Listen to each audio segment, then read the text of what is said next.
Hello à tous, on se retrouve aujourd'hui dans cette petite vidéo assez particulière. C'était une idée de vidéo que je voulais filmer, mais c'est vrai que c'est pas le genre de vidéo qu'on programme en fait. C'est mieux que ce soit un petit peu en live. Du coup là, Choupa m'a permis de pouvoir filmer justement ce genre de vidéo et nous allons commencer. Donc le thème de cette vidéo, comme vous avez pu voir dans le titre, c'est un cheval qui n'a pas envie de travailler. Comment faire, etc. Du coup vous allez pouvoir voir comment j'ai réagi. Pour vous expliquer un petit peu le contexte, j'avais prévu une séance de dressage avec mon petit Choupa. Je l'ai donc préparé à côté de ma sellerie. Ensuite, je l'ai amené à ma carrière. Et là, c'est le drame. Il part au galop avec son frère et font les fous. Petite mise en situation du coup, juste pour vous montrer. Donc, je devais monter en fait Choupa, donc celui qui est sur la gauche, là qui est préparé. Donc, je l'ai préparé au niveau de ma sellerie qui est juste à côté, en fait, juste ici. Et en fait, donc je mets jamais pour le moment le licol, etc. Parce que du coup, là, je l'ai sur moi, le licol. Voilà. Parce que du coup, je devais monter en licol. Je le mets qu'au dernier moment, toujours pour laisser cette liberté d'expression pour voir s'ils ont envie ou pas. Et en fait, Choupa a commencé à courir du coup dans le champ avec Canaille, donc j'avais laissé ouvert ma carrière. Et donc là, et voilà. Donc on va essayer de s'avancer pour voir si justement ils ont envie de travailler ou pas. Et si admettons ils partent, et bah justement je reste là-dessus et je ne les force pas. Ou si ils viennent vers moi, bah on travaillera. Du coup voilà, en fait c'est vraiment basé sur l'écoute. Et je pense que c'est le plus important. Pour vous expliquer un petit peu ma méthode de, on va dire, comment écouter son cheval, enfin comment voir s'il est de bonne humeur ou pas. Je pars voir mes chevaux, donc sans rien, en totale liberté, dans leur pré afin de voir dans quelle humeur ils sont, s'ils sont contents, pas contents, s'ils sont un peu de mauvaise humeur, de bonne humeur. Ensuite, si c'est plutôt positif, j'amène mon cheval en liberté jusqu'à ma sellerie. Donc là, il est libre de partir s'il en a envie ou pas. S'il est toujours présent, je le prépare, donc je le broche, je le selle, je mets les protections s'il y a besoin de protection. Je ne mets toujours pas de licol ni de cordelette, etc. Je le laisse partir s'il en a envie justement, s'il n'a pas du tout envie d'être avec moi et de travailler, il est libre de partir.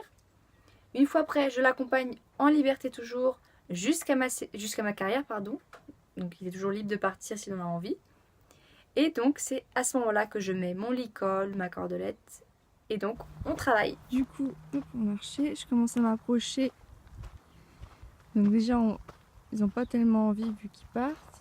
Je vais m'arrêter, voir ce qu'ils font. Donc je me suis approchée et les deux ils marchent. Donc là je me suis arrêtée, j'attends de voir ce qu'ils font.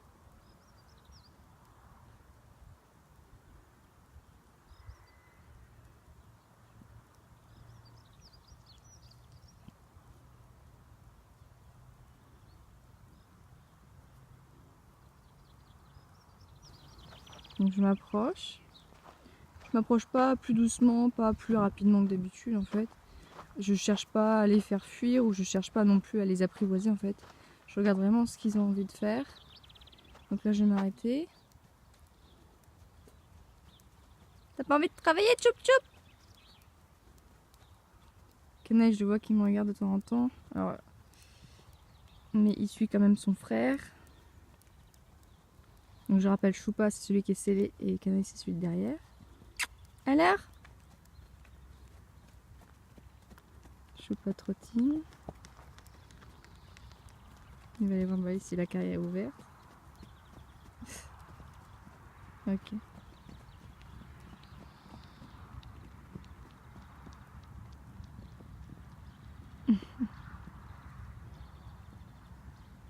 On va se rapprocher. Donc je suis à l'entrée de ma carrière.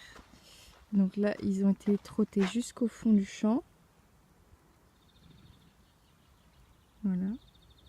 Donc ce que je vais faire, c'est que je vais m'installer sur ma chaise et je vais attendre. Et puis sinon, dans tous les cas, je pense que de toute façon, dans tous les cas, je ne vais pas faire de séance aujourd'hui parce qu'ils m'ont démontré qu'ils n'avaient pas envie. Tout simplement. Donc on va plutôt faire des temps calmes, gratouiller, etc. Du coup, voilà. Donc là je viens à ma sellerie parce que du coup je vais ranger mes affaires parce que j'avais tout pris. Donc j'ai sur moi ma longe, ma bombe et le licol. Donc pour vous situer un petit peu, donc là on est dans... Donc ma sellerie elle est juste ici. Voilà, où il y a la porte. Donc je prépare mes chevaux ici, donc en totale liberté. Donc voilà, là c'est leur champ pour le moment. Ma carrière est ici, là. Donc ce qu'il y a là, je vais vous zoomer, voilà. Donc on va en liberté jusqu'à la porte là-bas. Et ensuite justement je mets du coup le licol, la cordelette, enfin l'enazure que j'utilise pour la séance. Pour conclure rapidement cette assez grosse vidéo quand même, Je voulais simplement dire que je trouvais ça vachement important d'écouter son cheval. Moi je trouve que c'est quand même un bon compromis entre le fait que tout ce qu'il nous donne et nous ce qu'on doit donner en retour. C'est déjà extraordinaire tout ce qu'ils nous donnent et moi je trouve que c'est vraiment important de pouvoir les laisser s'exprimer. Et s'ils ont envie de partir, et ben ils partent. Point important aussi, c'est de ne pas le prendre mal. Vous voyez, je le prends absolument pas mal. En clair, je m'en fous. Si Choupa part, bah, il part en fait. C'est pas une question qu'il m'aime pas, c'est pas une question qu'il a pas envie d'être avec moi. C'est juste une question, bah voilà, il a pas envie de travailler aujourd'hui. Comme moi, il y a des jours où j'ai pas envie de travailler. C'est pareil. Ou il y a des jours où j'ai pas envie de les monter, ou il y a des jours où j'ai envie de faire du travail à pied. Enfin, c'est pareil. Du coup, voilà.